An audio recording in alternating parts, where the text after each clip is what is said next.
Hi everyone and welcome to Andy Oakley Investigates. It's early February 2025 and today I have to talk to you about a really big subject here in New Zealand, and that is massive fraud and a terrible social experiments involving race. But first, on this podcast, I delve into a variety of critically important issues that fly under most people's radar, largely because the general populace has been subjected to decades of indoctrination by those in power and our academic institutes. The COVID-19 pandemic was a stark example where entire populations were hit with a barrage of government and institutional propaganda. By curbing free speech, authorities managed to enforce behaviours that would have been unthinkable before, like preventing elderly people from seeing their loved ones in their final moments, denying funerals and shutting down workplaces and schools.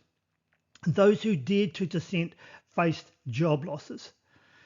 This saga clearly demonstrated that human rights legislation are ineffective, and what we truly need is a bill of limitations on government overreach. Using indoctrination to mould your worldview around their ideologies while simultaneously stifling opposing views, in my view, constitutes wrongful deception or fraud. This authoritarian trend isn't just a New Zealand issue. It's rampant across many Western democracies. So stick with me as we explore how bizarre and corrupt things have become here in New Zealand. Turning us into something of an international laughingstock.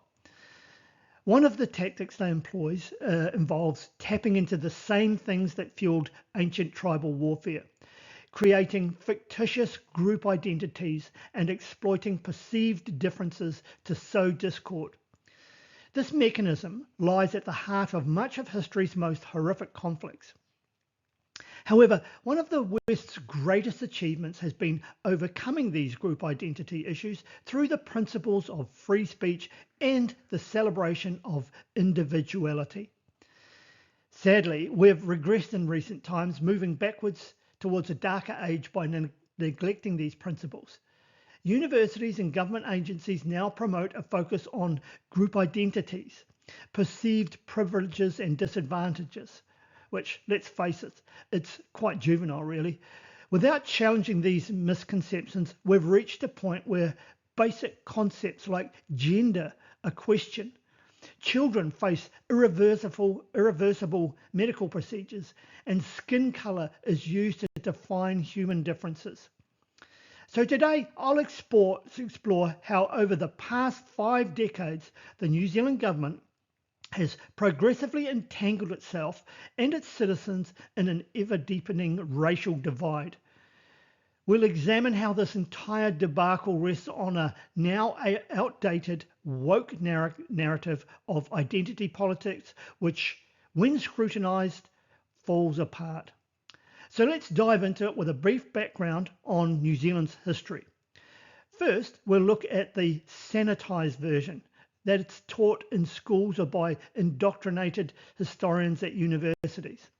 And then I'll follow it by a more intricate and often concealed real history of New Zealand. Here in New Zealand, we are taught that Maori, a homogenous race of people, arrived on an unpopulated landmass, New Zealand, sometime in the 13th century. Up to 40 different canoes made the journey from Polynesia. We don't know from where exactly or over, and it's over an unknown period. The various waka or canoes settled in different places. The Aotea canoe on the west coast, Kurahupo in Wanganui, Matatua in the Bay of Plenty, Tainui in Waikato, and so on. They settled largely on the coast, hunted seals and moa, and also grew food and moved to the forests. According to this sanitized version of our history, the first European to arrive in New Zealand was Dutch explorer Abel Tasman in 1642. The name New Zealand comes from the Dutch New Zealand, the name first given to us by a Dutch map maker. English navigator James Cook arrived in 1769, just a few weeks earlier than the French. And from that time on, a relationship developed between the Maori people and the British. European whalers and sealers then started visiting regularly, followed by traders. By the 1830s, the British government was being pressured to reduce lawlessness in the country and to settle here before the French, who were considering New Zealand as a potential colony. In 1835, British resident James Busby attempted to have chiefs assert sovereignty over the entirety of New Zealand. And he did that by getting 34 northern chiefs to sign an unofficial Declaration of Independence. It was sent to King William IV and acknowledged as received by Lord Glenelg in a letter to the then Governor of New South Wales, Richard Burke. However, it was not well received by the Colonial Office, and this was because there were more than 600 separate tribes in New Zealand. And by 1839, only 54 had signed it, so nothing ever came of this unofficial document. And about 5 years later, on the 6th of February 1840 at Waitangi, William Hobson, New Zealand's first governor, invited assembled Maori chiefs to sign a treaty at Waitangi with the British Crown. The treaty was taken all around the country and as far south as the Favour Strait, it's the bottom of the South Island, for signing by local chiefs. In just a few months, 542 chiefs had signed the treaty, and it's now known as the Treaty of Waitangi or Te Tiriti o Waitangi. From that point on, a government was formed and the country operated as a colony of Britain. Apart from some warfare and loss of life that broke out between a few tribes and the government during the 1860s, with the last of these battles ending in 1872, New Zealand remained a peaceful country until the mid-1970s, when a small group of activist Maori started to accuse the Crown of stealing land and so breaching the 1840 Treaty of Waitangi. As a result, in 1975, the government, through an act of legislation, the Treaty of Waitangi Act, set up what's known as the Waitangi Tribunal, who hear claims by Maori and who have been recommending that the New Zealand government pay these people reparations for these breaches of the treaty ever since. So that's the sanitized version of New Zealand's history, and if you don't go along with that version, it's likely that you will be immediately and publicly attacked by mainstream media. Because I have questioned this pseudo-sanitized history in the past, the mainstream media often attack me and also the publisher of my books on both the national TV1 News or Radio New Zealand. But let's take a deeper dive into the history of New Zealand, and let's do it looking through the lens of the successful techniques adopted by the West to prevent warfare, and that is using free speech and individualism. I'm going to question all of this sanitized version because almost all of it is government propaganda. It is wrongful deceit and so fraud. Were the first people to arrive in New Zealand really Maori? Was life in New Zealand peaceful prior to some drunken sailors arriving, living without the law and upsetting Maori? Did the British really create a treaty between the Crown and Maori?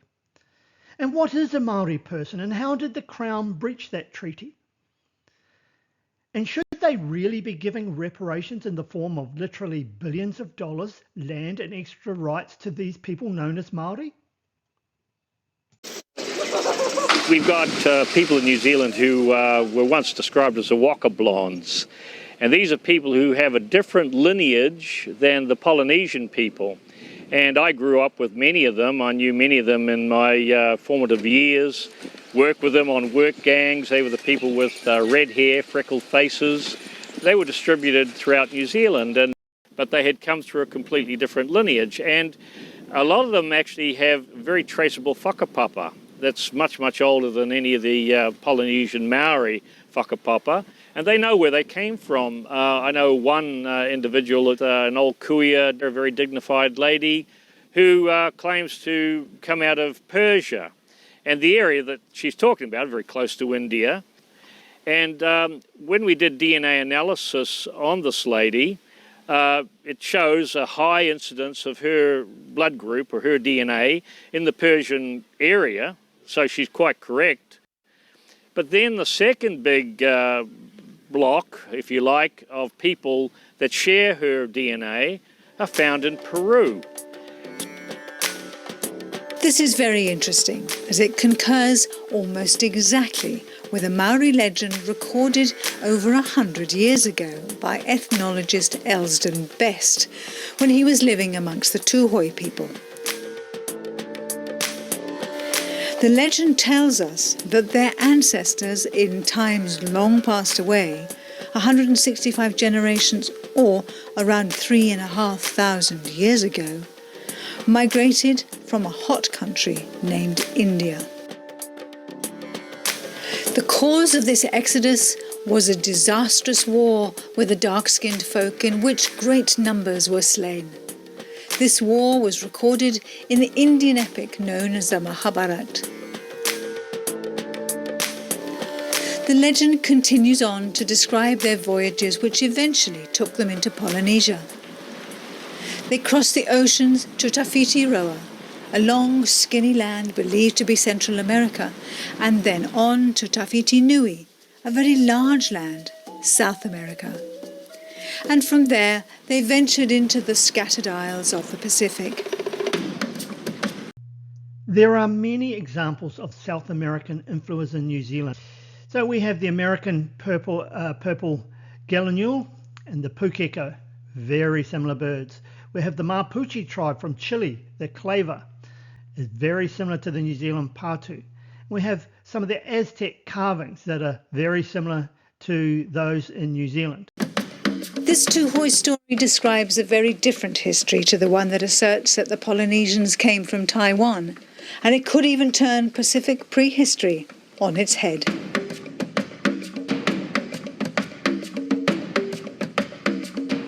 Come up from Onehunga and gathered them all up, paid all the workers threepence a sack to grind up as bone dust fertiliser. And they all shipped out of Te Copra here. The armed constabulary were there, and they counted these skulls in each sack, and they estimated at least 60,000 skeletons were recovered from just this one region. And fortunately, they didn't get them all. There's a couple of caves with these fellas in. The coffin's about 5 foot long, made out of New Zealand kauri.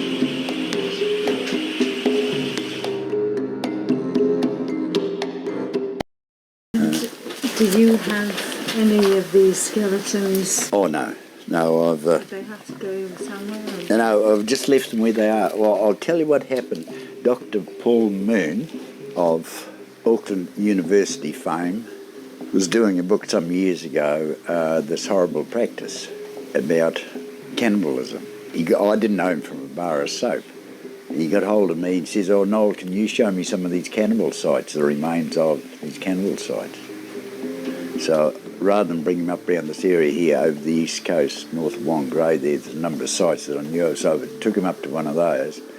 And he was a great excited photographer and what have you, and then he found they weren't Maori bones, he wasn't very much interested.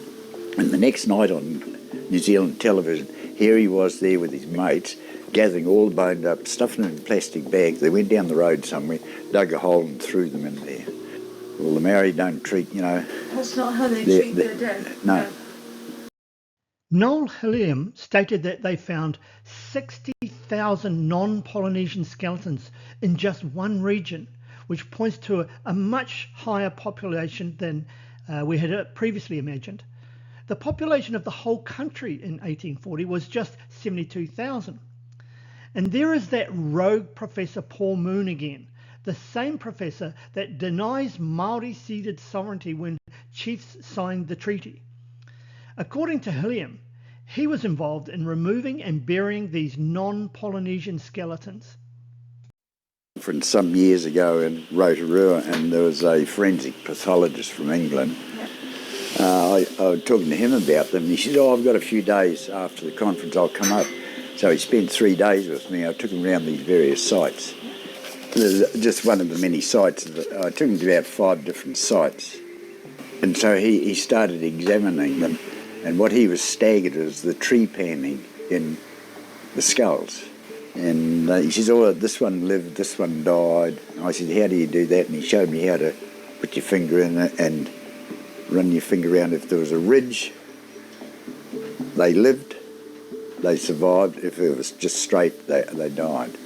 But you can imagine laying on the ground and boring a hole in the skull. But this is an old Egyptian, Greek practice, tree panning. Small people? Oh yeah, about 4 foot, 4'3". And you know, well, you see the skeletons. He examined them all, measured them, and he took an eye tooth to England. And 18 months later, he says, no, those are ancient Celtic people living in Wales 3,500 years ago. In 1981, the government called in the New Zealand Forest Service and the Land and Survey to survey all the stonework up in the Waipua there, because they were going to clear fell. There had been a lot of pine trees planted on the western side of the Waipua. And so there was a team of 36, and I was the 37th archaeologist. We were up there for over 12 months doing the work up there. And then the initial dating came through, 2225 BC.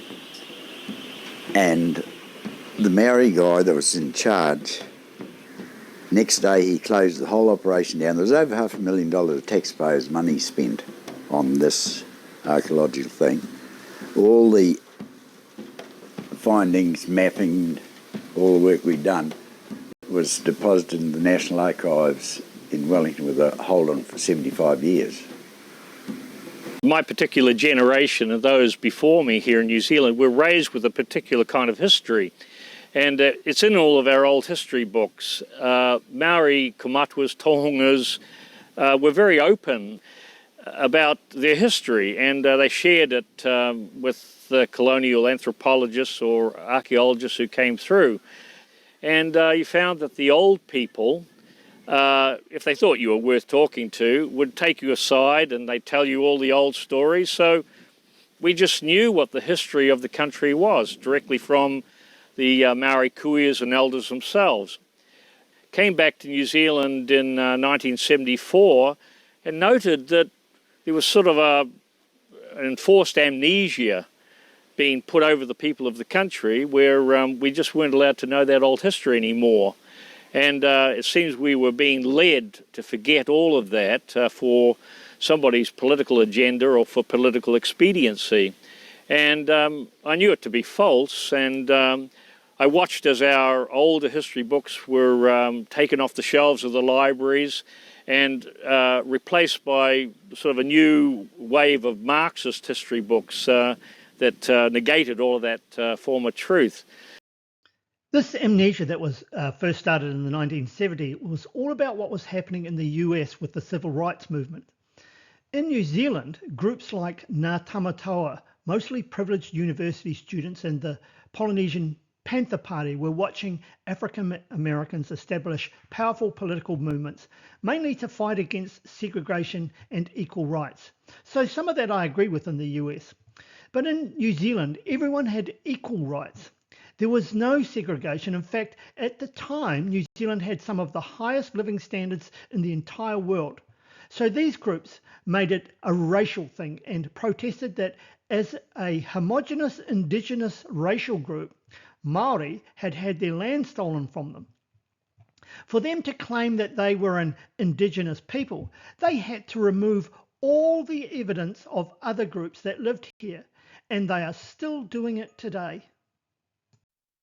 Earthing counterpane still lurks the history that has yet to be told, not only within here, within Te Atiawa, but right throughout New Zealand. We've got a dynamic history. Allow us to share it. We've kept our history to ourselves. We would never have told it.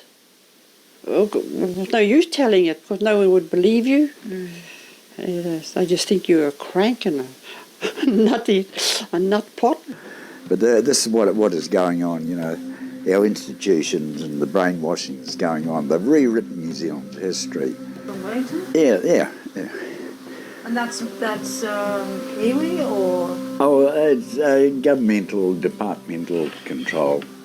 They don't want anything pre-Maori or pre-Tasman to come out. Not only have they erased whole groups of people, these same governmental institutions have wiped regional dialects to the point where if you were a Ngāti Porou elder at the turn of the 21st century, you would not understand 60% of the new university language that they've come up with and they call the Maori language.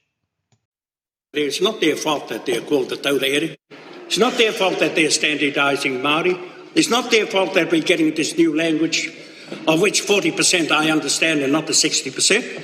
It's not their fault that I want to throw stones at my television when I'm listening to the karere because I don't understand the word they're talking about.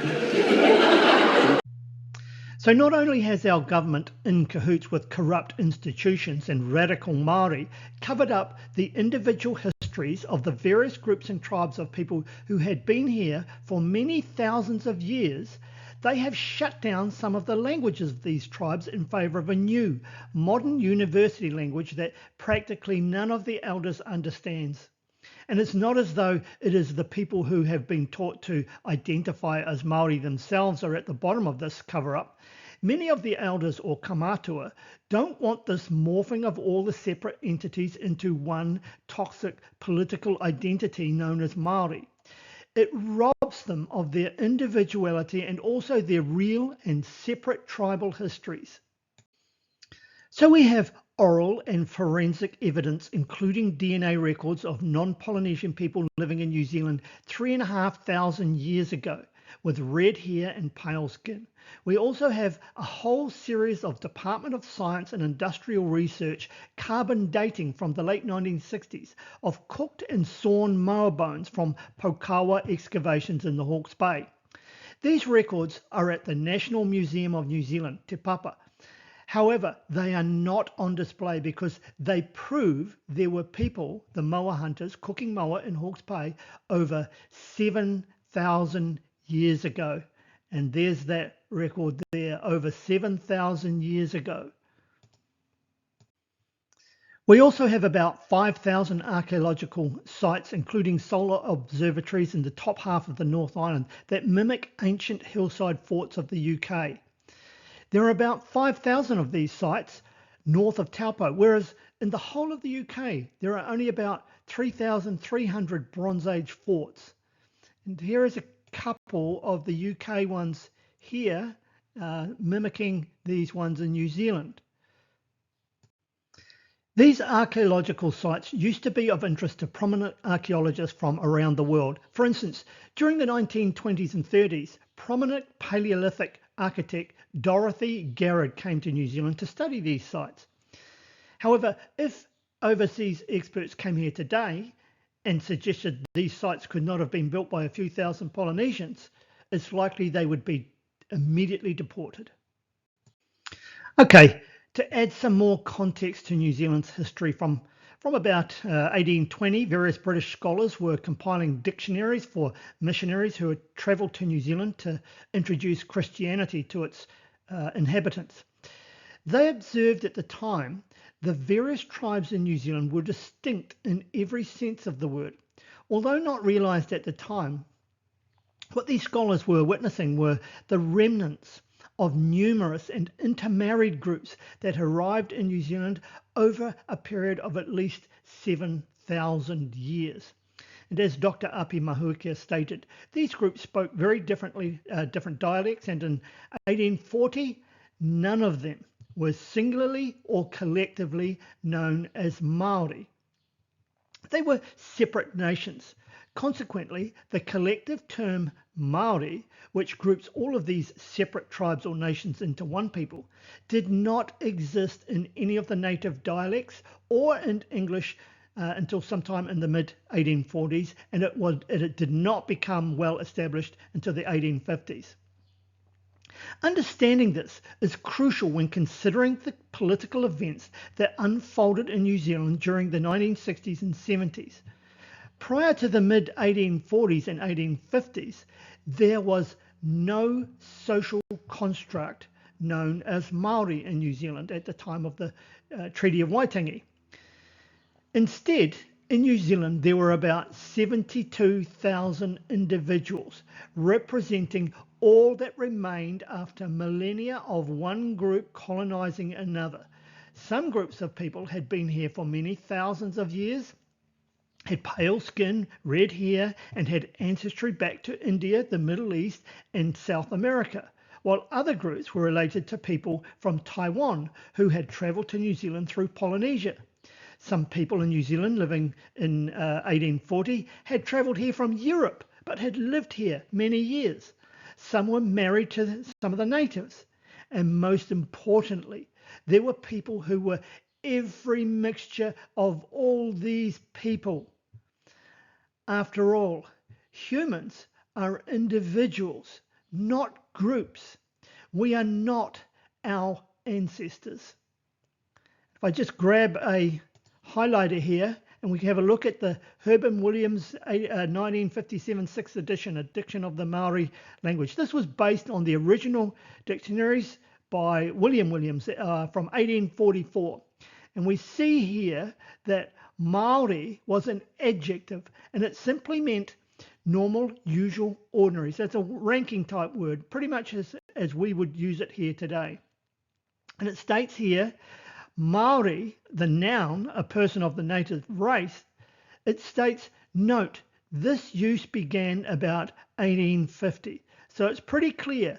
In 1840, the noun Maori and the social construct Maori did not exist. All that we had here was hundreds of separate tribes. To further prove no one or group was known as Maori in New Zealand in 1840, you will not find the noun Maori in the Treaty of Waitangi. It's correct. Maori are not even mentioned in the Treaty of Waitangi. And if I grab my highlighter here, some of these are a bit difficult to read, but if you go on to Archives New Zealand and you look at these documents, this is all the documents that make up the Treaty of Waitangi, you'll see that the noun Maori, with a capital M, does not appear in any of the treaty documents in 1840. Well, hi there, viewers. I just wanted to interrupt the presentation to take a moment of your time to promote a couple of really clever initiatives that I'm involved with.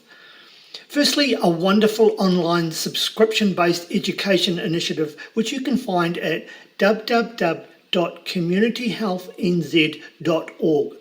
It's New Zealand's leading platform for education, health and well-being. At Community Health NZ, we believe education is the foundation of a united and resilient community. We ensure that the knowledge that we share is impactful, informative and empowering for all. Our platform is here to support individuals and communities with resources that inspire growth and raise living standards. You'll also find the Optimal Growth program on that platform, which features customized meal plans, workout programs for every level, muscle recovery programs, and much more. Join today and be part of a smarter, healthier, and more united New Zealand. Together we can close gaps in education and innovate our collective well-being. And secondly, I'm involved in the background of an exciting new political movement called Unite New Zealand Party, led by Lee Taitua. The exciting thing about this movement is that at its heart is a proposal for a written constitution. It defines the structure of government, it confines the powers of government, which is really important, and it refines the Constitution of New Zealand.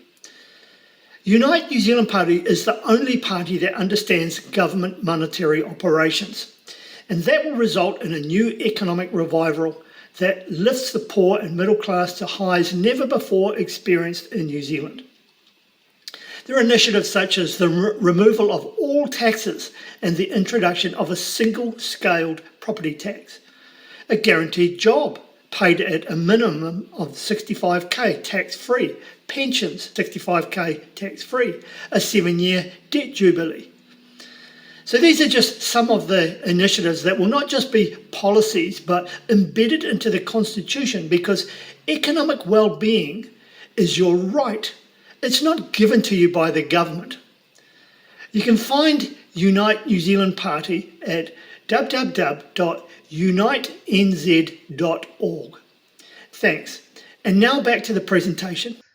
To further illustrate the tribal structure of New Zealand, throughout recorded history and observed by archaeological records, and I'm talking about the massive hillside pa or forts, these separate nations who lived separately, spoke different dialects, were in an almost constant flux of warfare. Here is the chronicle records of warfare between the tribes for just the last 39 years prior to 1845. I've still got my highlighter. There's the small matter of 622 major battles between the various nations from 1806 to 1845, resulting in a population decline from about 120,000 to just 72,000, or 40% of the population. These are known as the Musket Wars, and they're hardly mentioned in the school curriculum in New Zealand. So with that unsanitized historical context in mind, let us analyse some of the major events and legislation enacted during the 1970s that forced us to change how we view ourselves as New Zealanders. These two groups were firstly the privileged university students under Maori academic Ranganui Walker there on the left, that's Tamatoa, and the less affluent Polynesian Panther Party, styled after the Black Panthers in the US. As a result of the protests, the Labour government of the time enacted legislation called the Treaty of Waitangi Act, and they did that just 5 weeks before a general election and without public consultation. This was the political era Martin Dutre was talking about earlier, the clearing out of the old history books and the introduction of a Marxist view and revised history into our institutions. Essentially, they have wiped any trace of earlier tribal histories and racialized a movement based on a single race, Maori. And by the way, the Maori activism that occurred in the 1970s and that has worsened today is very difficult to reconcile. Because in the US, civil rights movements, the historical context was that prior to 1865, there had been slavery of coloureds by whites, and segregation only ended in the US in the late 1960s. Whereas in New Zealand, it was the activists' tribal ancestors who kept slaves prior to 1840. And it appears that in acts of genocide, they had colonised and killed many of the earlier fair-skinned people that were here when they arrived. And in terms of these Maori activists' civil rights, in Article 3 of the 1840 Treaty of Waitangi Agreement, which we're about to look at, it guarantees equal rights for all New Zealand citizens. So even before a government was formed in New Zealand, everyone had equal rights. And in light of there being no social construct Maori, and so the Maori not even existing in 1840, let's have a look at the legislation known as the 1975 Treaty of Waitangi Act. Firstly, I'm going to look at the whole premise of this act by focusing on the preamble, because I believe this act of legislation is entirely inconsistent with the history of New Zealand. If you just excuse me, the writing's a bit small on the screen, so I'll have to look at my other screen. I'm going to ask three questions. Firstly, in the preamble, it states, whereas on 6th of February 1840, a treaty was entered into at Waitangi between Her late Majesty Queen Victoria and the Maori people of New Zealand. The second thing I'm going to look at is, and whereas the text of the treaty in English language differs from the text of the treaty in the Maori language. So I'm going to look a little bit closely at that.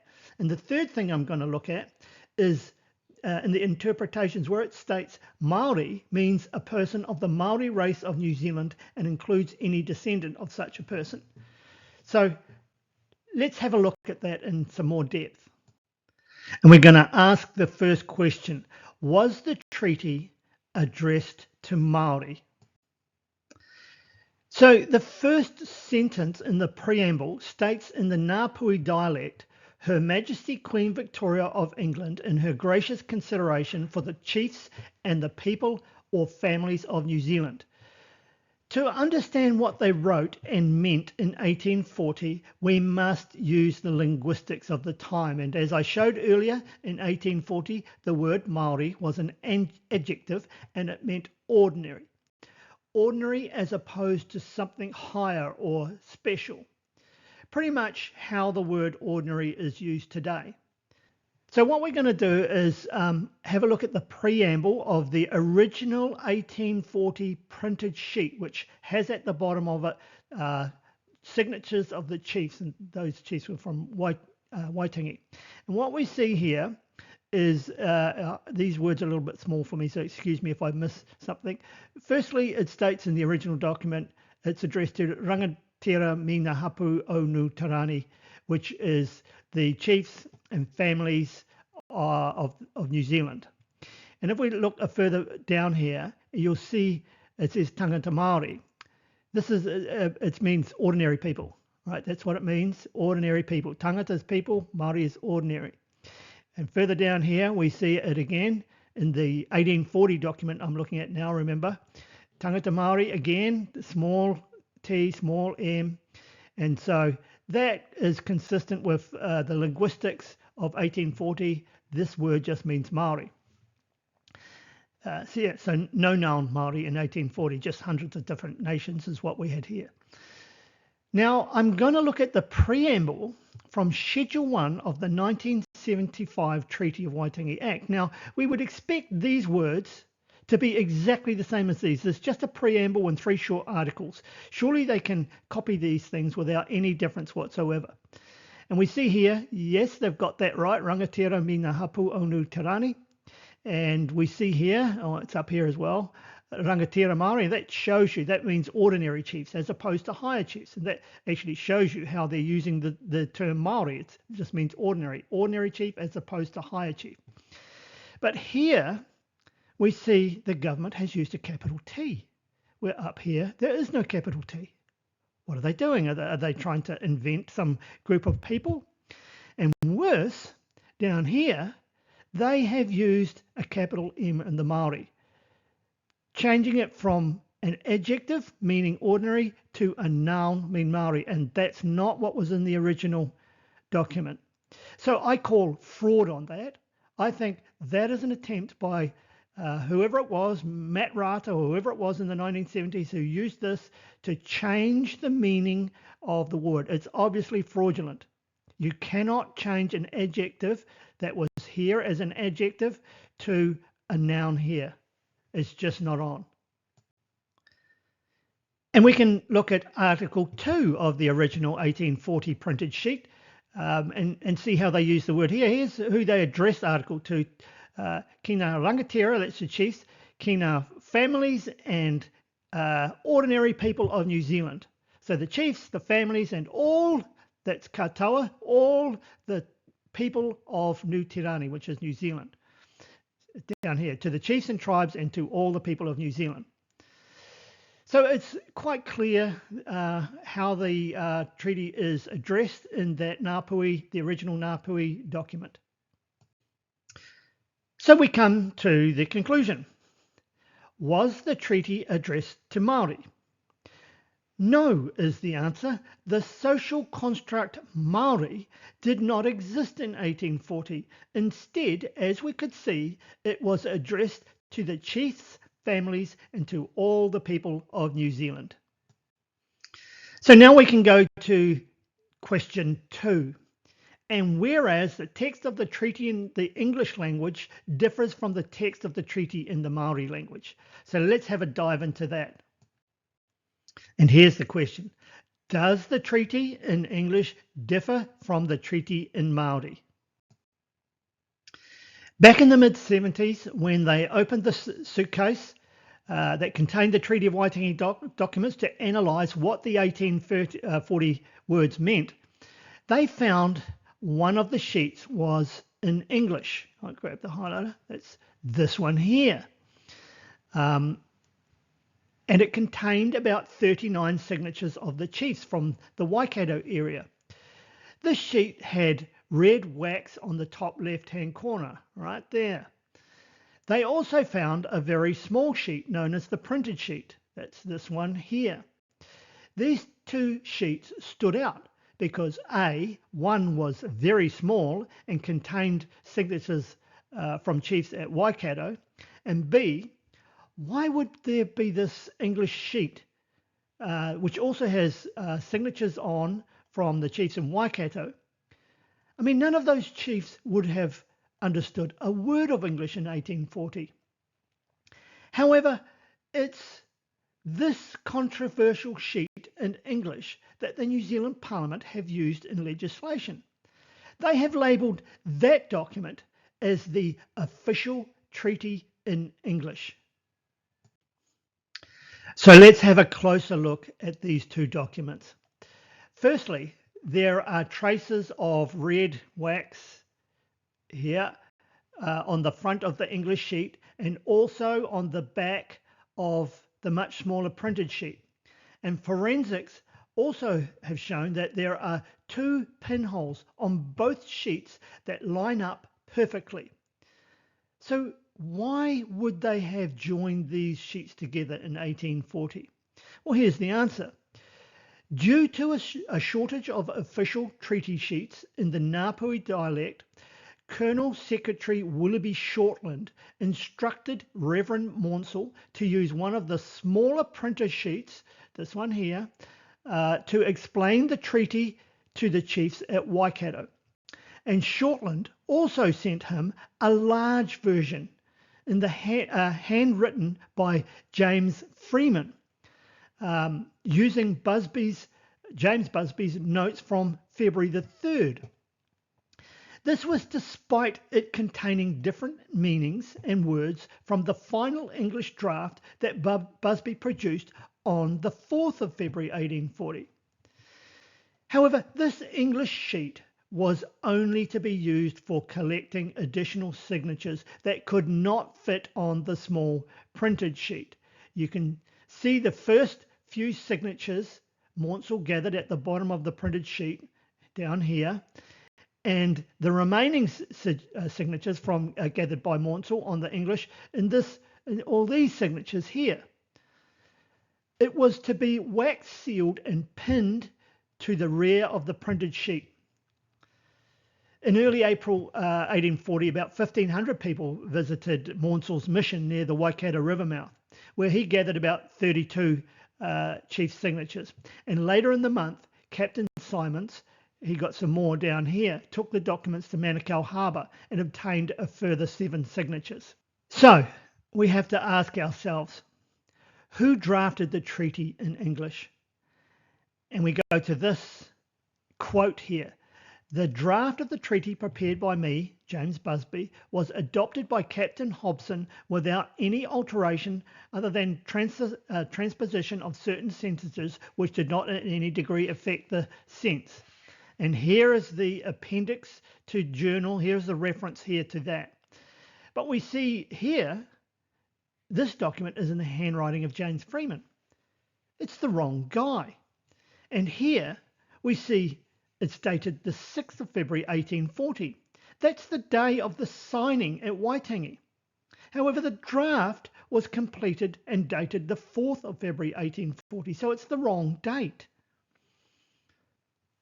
So the English sheet in the handwriting of James Freeman that differs in both words used, and so the meaning from James Busby's final February 4th draft is irrelevant. It wasn't read to anyone, and even if it had been, no one at Waikato would have understood a word of it. Yet in 1974, at the request of Matt Rata here, who was the Minister of Maori Affairs at the time, he wanted this sheet with its quite different words and meanings used as the official English treaty in Schedule 1 of the Treaty of Waitangi Act. This was obviously wrongful deceit by a minister of the New Zealand government, and so, in my book, fraud. But why would he do such a thing? So here's Matt Rada's fake English text treaty. And here's the wording of that sheet in the handwriting of James Freeman. Remember, this sheet has no significance whatsoever, as it was never read to anybody in New Zealand, and it was only used to gather signatures in the Waikato district in April of 1840. However, you can see that in the preamble, it is addressed to the native chiefs and tribes of New Zealand, rather than the Ngāpuhi text and official Te Tiriti document, which states the chiefs and the people of New Zealand. So that's everyone. But in the fake English document, it is exclusive. It's excluding anyone that was not a chief or in a tribe. And in Article 2 of the fake English document, it refers to the chiefs and tribes of New Zealand and their respective families and individuals, rather than the chiefs and tribes and all the people of New Zealand in the Ngāpuhi document. So again, the fake English document is exclusive rather than the inclusive Ngāpuhi document. In Article 2 of the fake English document, it also states, the Queen confirms and guarantees the full, exclusive and undisturbed possessions of their lands and estates, forests, fisheries and other property. Now, there were words in the Ngāpuhi dialect for these words. However, those words do not appear in the Ngāpuhi dialect treaty at all, or Te Tiriti. In the Ngāpuhi treaty, the Queen confirms and guarantees to the chiefs and tribes and to all the people of New Zealand the possessions of their lands, dwellings, and all the property and all their property. We know that because in 1989, the English draft of the Ngāpuhi Te Tiriti document was found, and we'll have a look at it shortly. Also, in Article 3 in the fake English document, the Queen extends to the natives of New Zealand her royal protection and imparts to them the rights and privileges of British subjects. Whereas in the Ngāpuhi Te Tiriti, the Queen addresses all the people of New Zealand. So there was no need to add this fake English document that was only used to gather signatures at Waikato. It's irrelevant. So there is no such thing as an English treaty. But there is a draft of the English treaty, and it's written by, I'll grab my highlighter, here it is here. It's written by James Busby and dated the 4th of February 1840 and is found in 1989. This document was not available when the legislation was enacted in 1975, which was the reason that Rata could deceive the unwitting people of New Zealand and also the parliamentarians. Now, this document matches Te Tiriti perfectly, but it has been maligned and hidden because to acknowledge its existence would be admitting the treaty was not addressed to Maori and that the political construct Maori did not exist in 1840. Now, there are many newspaper reports came out about that time, and if you can spend some time zooming in and reading that document there, it's very interesting. They were very worried about it. So here we have the exact words of the draft in English written by James Busby that Henry and Edward Williams used to translate into the Ngāpuhi dialect Te Tiriti. Now, reading this, one can immediately see that someone has got into the ear of James Busby on the 4th of February, telling him that while the treaty is intended to ask the chiefs to cede whatever sovereignty they have, that's some, nominal or none, the document is to be addressed to all the people of New Zealand and guarantees property rights, protection and equal rights to all the people of New Zealand. Yet the people of New Zealand are not taught this. Rather, they are taught that New Zealand was inhabited by the Maori race and that the treaty was addressed to them, which, as we can see, is utterly false. And this must be addressed if we are to continue forth as a nation in peace and governed by people who understand the fraud that has taken place previously. Now, the wording on my screen is quite small, but you can see here, I'll try and read it. Her Majesty Queen Victoria of England, in her gracious consideration for the chiefs and the people of New Zealand. So that's the draft in English. It's quite clear, and we also seen it in Treaty that's what it says. And the article says, second, it says the Queen of England confirms and guarantees to the chiefs and the tribes and to all the people of New Zealand the possessions of their lands, dwellings, and all their property. So this is the introduction of property rights. Now, for this word here, the possession of their lands, they use the words te tina rangatiratana o whenua, right? And they've tried to say that, no, while they ceded sovereignty in the first article, they got it back in the second. It's rubbish. You can see what it says here. The possessions of their lands, dwellings, and all their property. And in Article 3, it states, in return for the cessation of the sovereignty of New Zealand, the people of New Zealand shall be protected by the Queen of England, and the rights and privileges of British subjects will be granted to them. So this is the people of New Zealand. This is an inclusive document. It's talking to all the people of New Zealand, which was all of the tribes that had been here since 7,000 years ago, and the people who were living in New Zealand now and on into the future. So we can answer the second question. Does the treaty in English differ from the treaty in Maori? No, it doesn't. There is no such thing as the treaty in English. Therefore, the legislation is wrongful deceit or fraudulent. And now we can go on to this third one. Maori means a person of the Maori race of New Zealand and includes any descendants of such a person. And for the third question, we're going to ask, is there such a thing as the Maori race? Because that's what the legislation points to. For that, to answer that, we go to the Human Genome Project. It's one of the largest scientific projects ever carried out, and it was completed in 2003. The project revealed that humans are 99.9% identical at the DNA level. The remaining 0.1% accounts for all individual genetic variation. And one key finding was that genetic variation does not align neatly with commonly perceived racial categories. There's more genetic variation within so-called racial groups than between them. And this means that the traditional concept of race as a biologically distinct groups is not supported by genetics. Instead, race is more accurately described as a social construct rather than a biological one. The genetic data showed that human genetic variation exists on a continuum with no clear boundaries that would define separate races.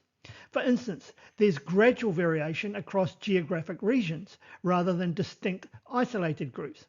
And as we've seen, that variation is so huge in New Zealand that the concept of race is an impossibility. The project underscored the relative recent, in evolutionary terms, common ancestry of all humans, with all modern humans tracing back to common Africa origin about 200,000 years ago. So that's our whakapapa. That's all modern humans whakapapa back to common African origins about 200 years ago. And this supports the idea of human unity rather than division into separate races. In other words, for anyone to believe that separate races exist, it can only be an idea that has been planted in their heads, because race does not exist in reality. And it's my view that to be a racist at all, first you have to believe that races actually exist. And it is this toxic idea that allows open racism in New Zealand. As an example, many people in New Zealand call people with pale skin Pākehā, i.e. white New Zealanders, as opposed to a Maori person. Another word that has become popular recently is tauiwi, which literally means foreign race. And here is an example of that open racism released by Radio New Zealand just a few days out from Waitangi Day in 2025. So how do we have these conversations with Pākehā, with tauiwi, to say it's not that scary and you should just get on board the waka? Yeah, but you know what, sis, I have to be honest with you, is that I'm always honest, you know, in any of my teaching, and you know, when a Pākehā or tauiwi say, oh, you know, I'm afraid, Veronica, because I'm going to lose something. And I say, they're going to come and take my house, right? Yeah. Well, and the thing is that I'm always honest, is that I say, well, you are going to lose something. You're going to lose your privilege, but you should want to lose that because that's unjust. You know, you should want to live in a society that is just, where everyone benefits. And so, you know, that is going to mean that the unjust benefits, you know, that you have, that you accrue just from, you know, being the descendant of, you know, of the European. Can you believe how racist these two women are, and that Radio New Zealand are allowed to broadcast this racist trash? This is the result of too many social justice degrees in universities and not enough science or biology. How dare these two presume all people of the white race are privileged and all people of the Maori race are underprivileged? But this is the mind virus that comes from the fraudulent legislation that has been allowed to fester and infect the minds of our young for far too many generations. During the COVID-19 pandemic, the New Zealand government indoctrinated the public to believe the most absurd ideas, and with this legislation, the Treaty of Waitangi Act, they have constructed a society in New Zealand which is based on the flawed idea that Maori were and still are a separate race. They teach this lie to the toddlers and continue to ram it down the throats of all New Zealanders gullible enough to believe it, right through their schooling, on into their workplaces, and it's also rife in local and central governments. This false belief becomes a mind virus, which is very difficult to avoid because it is prevalent in society. And when you do this to people, they end up accepting the most absurd ideas. For instance, as we've learned in this video, no one in New Zealand was known as being Maori in 1840. The tribes were all separate and made up of individual human beings. We've learnt that the Treaty of Waitangi was not addressed to Maori, and also that there was no such thing as the treaty in English. The Human Genome Project showed us there is no such thing as the Maori race. However, if you try to respectively point these facts out in a book, as I have done, corrupt politicians and their mainstream media mates will try to ban the books and call the publisher and all of the authors racists. They will also insinuate that bookstores that sell them are racists, as are the people who buy them. Anti-Maori, hateful and untrue. That's how educators have described books by Wellington-based company Tross Publishing after stumbling across them in mainstream bookshops. Now there are calls for shop owners to think carefully before stocking them. Māori Affairs reporter Te Aniwa Huri Hanganui reports. A recent trip to her local Paper Plus left English literature teacher Brittany Rose reeling. I found Tross Publications. I don't know, it just sort of set up a few red flags for me.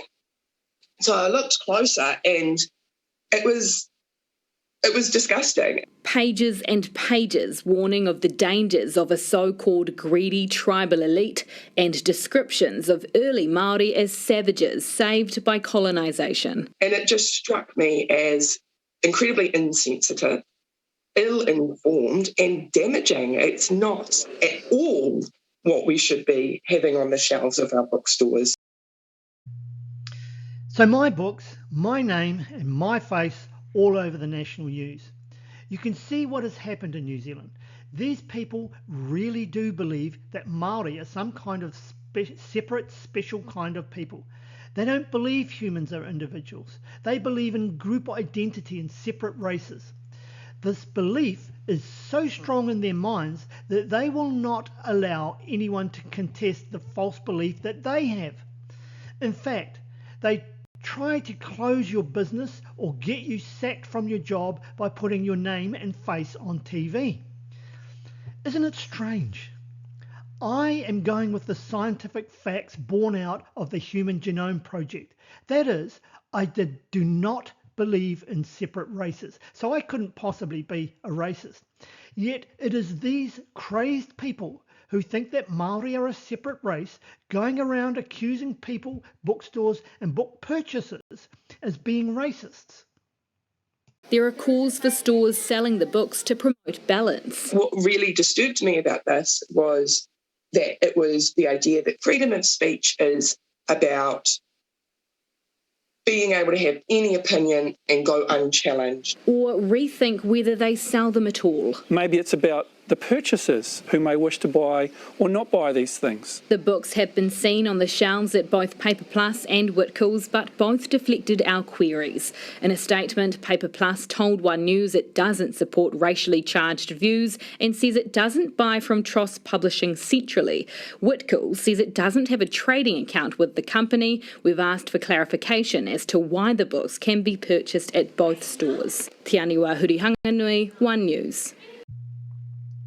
Why is this a national story when from a population of more than 5 million people, they could only find 2 unknown and woke teachers that don't like what's written in books? After all, they don't have to read them.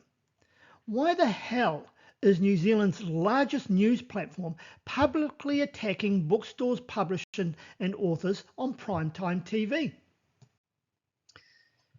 Well, because the broadcaster is funded by the government, who are trying desperately to cover up the fake history that they've been forcing on the public of New Zealand since the mid-1970s. So I say this is massive fraud. I think if I just get my highlighter here, we see non-politician skeletons of the fair-skinned.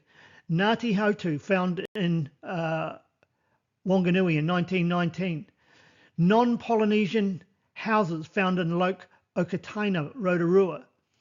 Non-Polynesian Polynesian skeletons found at the Wairau Bar here in 1939.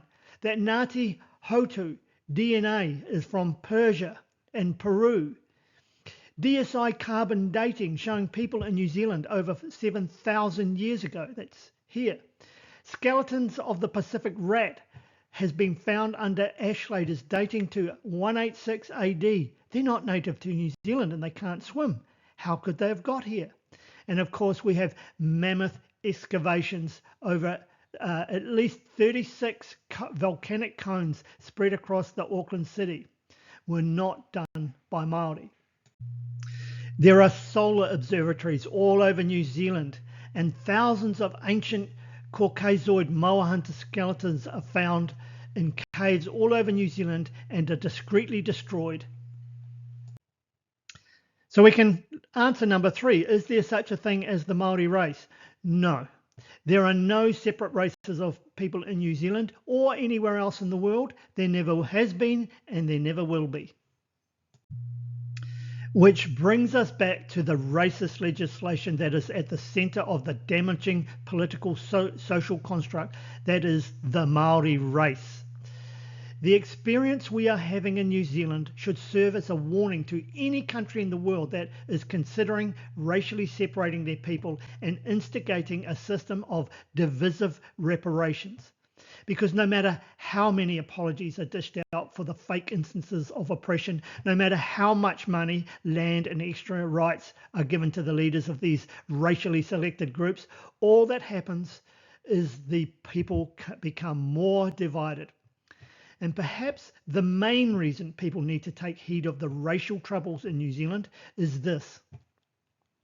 In a world where authoritarian governments look to control their citizens and where failed political systems do not promote human flourishing, The only thing stopping the people from rising up against this tyranny is the division the government can create amongst the population. I have no other rational explanation for such a mind-bendingly stupid and racist legislation. Oh, and to help me bring you more of this educational material, please like this video and subscribe to the channel. It would really help me a lot. Thank you. I've been Andy Oakley, and this has been Andy Oakley Investigates.